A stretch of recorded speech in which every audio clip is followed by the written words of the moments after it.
la novena sinfonía, que prácticamente fue su última obra, en donde cada vez paulatinamente iba perdiendo el oído, digamos, ¿no? Y algo muy importante que aclarar es que los tiempos que nosotros percibimos son muchas veces un poco ligeramente distintos a lo que una orquesta hace. ¿Por qué?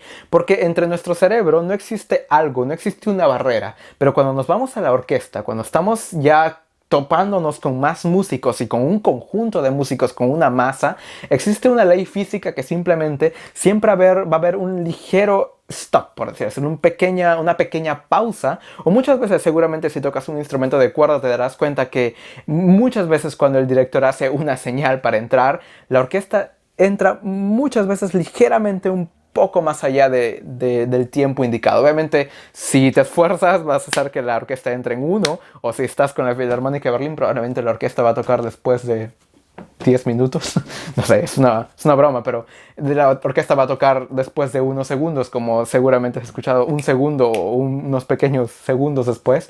Y como te decía, lo importante que aclarar es que simplemente los tempos que se producen en la cabeza no siempre son los mismos que se van a poder producir con una orquesta. Y eso es lo que le pasaba a Beethoven, especialmente en esta última sinfonía. Él ya estaba totalmente sordo, él tenía una imaginación de tiempo, pero él no tenía, digamos, la capacidad de poder escuchar lo que podía producir una orquesta. Y algo importante que aclarar es, por ejemplo, una de las cantantes que estuvo cantando prácticamente en el coro en la novena sinfonía, en el estreno de la novena sinfonía, junto con Beethoven al lado y el director, digamos, ahí, que fue el que dirigió la orquesta en ese momento.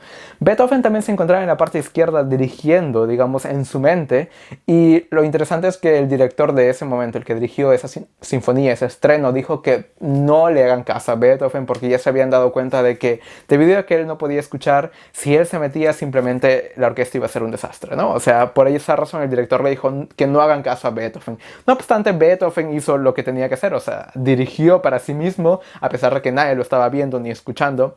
Y lo interesante es que esa cantante del coro posteriormente expresa que Beethoven, al terminar la sinfonía, él seguía dirigiendo. Y este es un punto, digamos, muy importante también si lo analizamos, porque si vemos que Beethoven aún seguía dirigiendo una sinfonía, su novena sinfonía, el final, ya había acabado prácticamente la música, pero él seguía dirigiendo, es porque Beethoven tenía otro tiempo en su cabeza y lo más probable es que haya sido más lento, puesto que no existe otra explicación a que él haya seguido dirigiendo en el aire sin que nadie haga nada en ese momento, ¿no? Otro aspecto muy importante es que cuando los compositores, en este caso te voy a poner el nombre del compositor del cual leí esto, dicen que componen algo, muchas veces tienen una idea preconcebida del tempo en su cabeza, pero la idea que van recién, cuando van a la orquesta, muchas veces esa idea es cuatro números más abajo. Por ejemplo, si el compositor escribe 94 en su partitura, muchas veces cuando se van con una orquesta y se ponen a tocar la música, resulta que el tempo que ellos pensaban que se habían imaginado en realidad es 90. Y resulta que este autor, que posteriormente te pondré el nombre por aquí, dice que simplemente cuando queremos analizar una partitura de Beethoven, un buen punto de partida es tomar el tempo que él escribe y bajarle 4 números.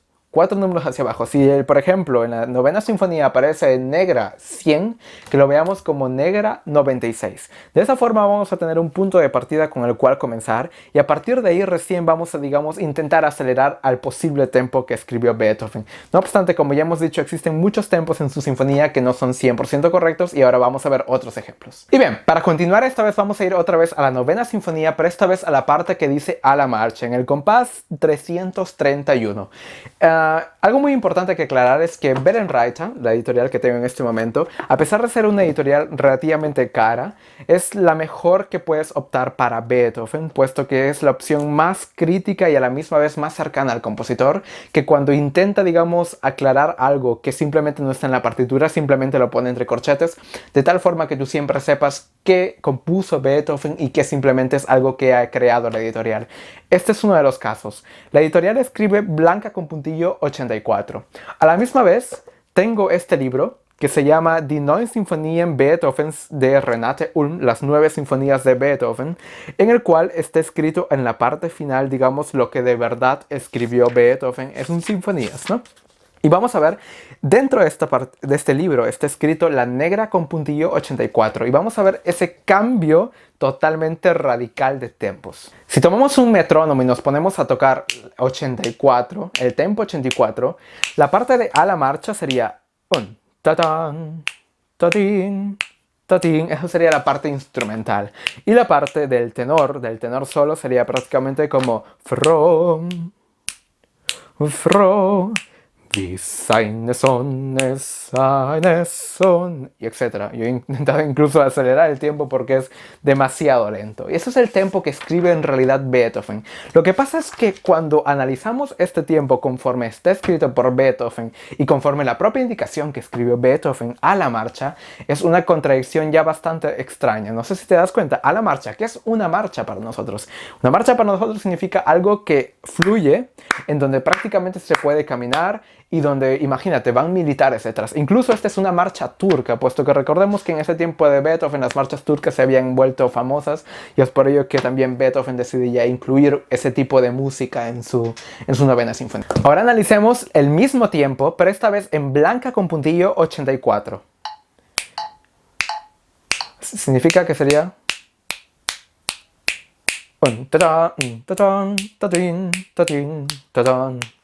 se asemeja mucho más a una marcha. Es por eso que Berenreiter incluye esto entre corcheas, de tal forma que podamos, digamos, implementarlo.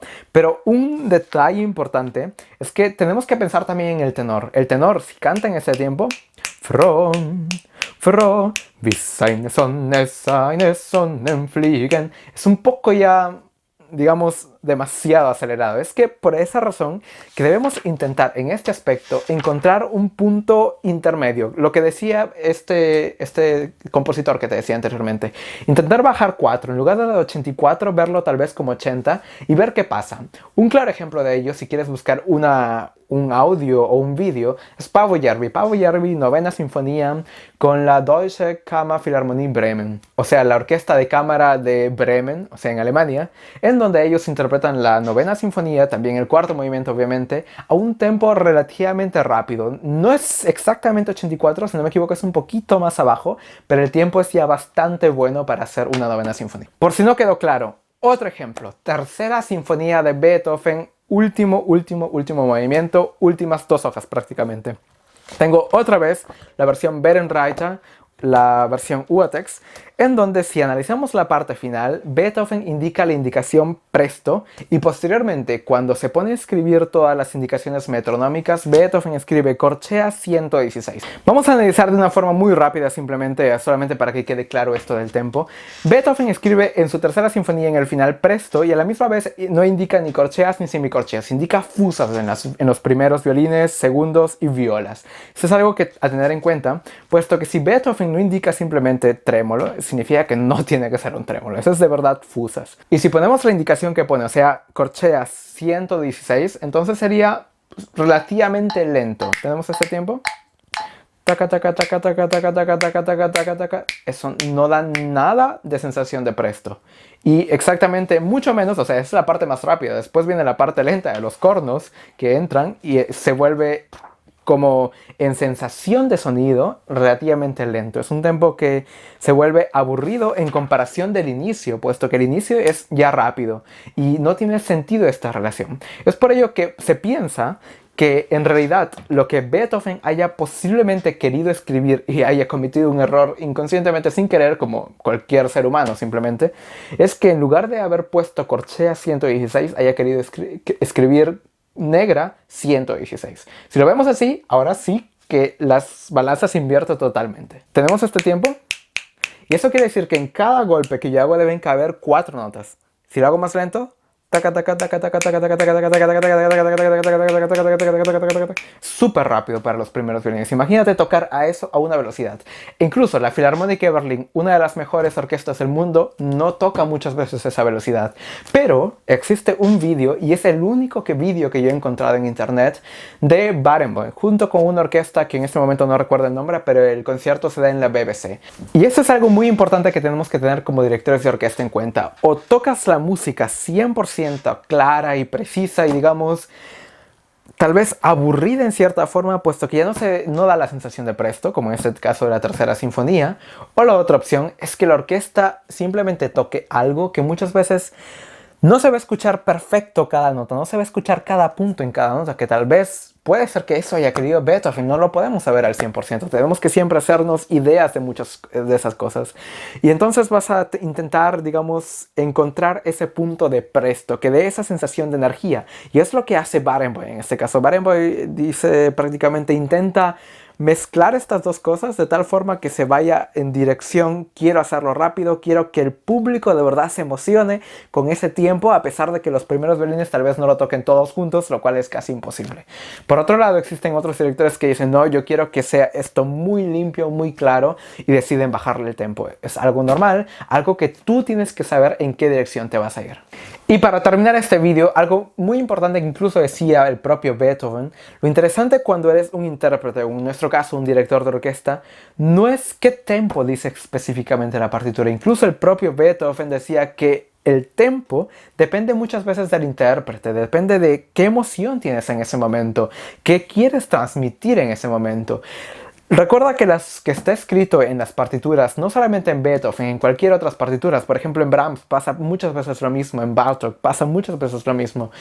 Son indicaciones que no siempre tienes que tomártelo como esto es exactamente lo que tiene que ser así y lo tengo que ser 100% así. Puesto que si haces ello muchas veces te vas a tocar con la pared que dice no, no funciona, simplemente es algo que es extremadamente difícil o es extremadamente lento. Entonces tienes que siempre encontrar ese punto intermedio de las dos cosas. Y para cerrar este vídeo, una cosa muy importante con Beethoven también es que incluso él mismo afirmaba muchas veces que él no componía para el instrumentista. Por ejemplo, existe una historia en donde un violinista le dice que eso no es posible de tocar en su violín y Beethoven simplemente le responde, yo no compongo para tu violín, yo compongo para la música, digamos, ¿no? Para lo que estoy haciendo simplemente.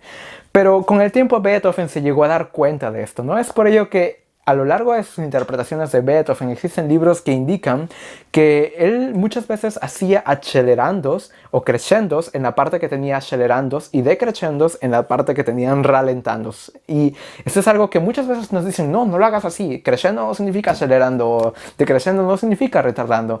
Y el propio Beethoven muchas veces lo usaba en sus interpretaciones. Es algo que tenemos que tenerlo siempre en cuenta. No significa que sea la única opción correcta, solamente que tenemos que saber analizar esos dos direcciones de la música. Como el propio Beethoven reconoció, el tempo tiene que ver con la sensibilidad del intérprete, no con lo que dice una partitura. La partitura es una referencia, es un mapa que te va a indicar en qué dirección ir y tú tienes que en cierta forma intentar acoplarte al compositor, pero siempre tienes que ir pensando qué puede ser que haya pasado, que en este caso Beethoven haya querido tener este tiempo, pero no es posible simplemente, ¿no? Entonces creo que este video ha quedado súper claro. Hay muchos más ejemplos. Yo te invito a que cuando analices cualquier partitura de Beethoven, cualquier misa, cualquier cosa que haya compuesto, no solamente en sinfonía, sino también en música de cámara y música para piano, por ejemplo, que intentes analizar por qué quiso ese tiempo y ¿qué quiere transmitir con ese tiempo? Porque esto es algo muy importante en nuestra carrera como directores de orquesta y va a ser algo que te va a diferenciar sí o sí de los demás, te va a llevar un paso más allá. Y ese es el objetivo de Revolución Musical del siglo XXI, llevarte un paso más adelante en tu carrera como dirección de orquesta. Así que sin más, espero que este video te haya servido y si lo fue, déjanos un me gusta y nos vemos en un próximo video. ¡Hasta la próxima!